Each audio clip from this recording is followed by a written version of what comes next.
July 1వ తేదీ నుండి దేశవ్యాప్తంగా కొత్త చట్టాలను అమలు చేస్తూ భారత ప్రభుత్వం నిర్ణయం తీసుకుంది.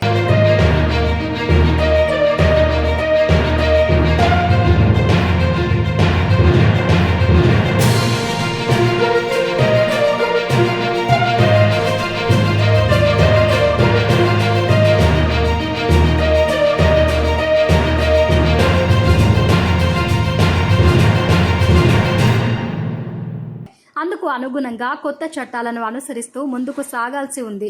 కొత్త చట్టాలైన భారతీయ న్యాయ, భారతీయ నాగరిక సురక్ష సంహిత, భారతీయ సాక్ష్య అధినియం 2023 పై పూర్తి అవగాహన కలిగి ఉన్నప్పుడే సమర్థవంతంగా విధులు నిర్వహించగలరని పేర్కొన్నారు.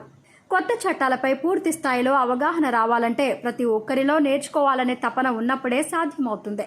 కొత్త చట్టాల అమలు జరిగిన వెంటనే ఎటువంటి సమస్యలు తలెత్తకుండా అన్ని సెక్షన్లపై పూర్తి అవగాహన కలిగి ఉండాలి. అప్పుడే బాధితుల నుంచి వచ్చే ఫిర్యాదులను స్వీకరించి ఆయా సెక్షన్ల కింద కేసులు నమోదు చేయవచ్చు. అరెస్ట్ వాంగ్మూలం నమోదు నందు పాటించవలసిన జాగ్రత్తలు, నిందితులకు శిక్షలు ఖరారు చేయడంలో దర్యాప్తు అధికారులు వ్యవహరించాల్సిన తీరు తదితర అంశాలపై కొత్త చట్టాలలో మార్పుల గురించి వివరించారు. భారత న్యాయ వ్యవస్థ ఎన్నో సవాళ్లను ఎదుర్కొంది. అవసరాన్ని బట్టి ప్రజా భద్రత కోసం ఎన్నో చట్టాలను రూపకల్పన చేయడం జరుగుతుంది. నూతన చట్టాల ద్వారా కేసుల దర్యాప్తు, విధి విధానాలు, విచారణ పద్ధతుల్లో మార్పు వస్తుంది. ప్రజలకు మరింత సమర్థవంతంగా సేవలందించేందుకు వీలుంటుంది.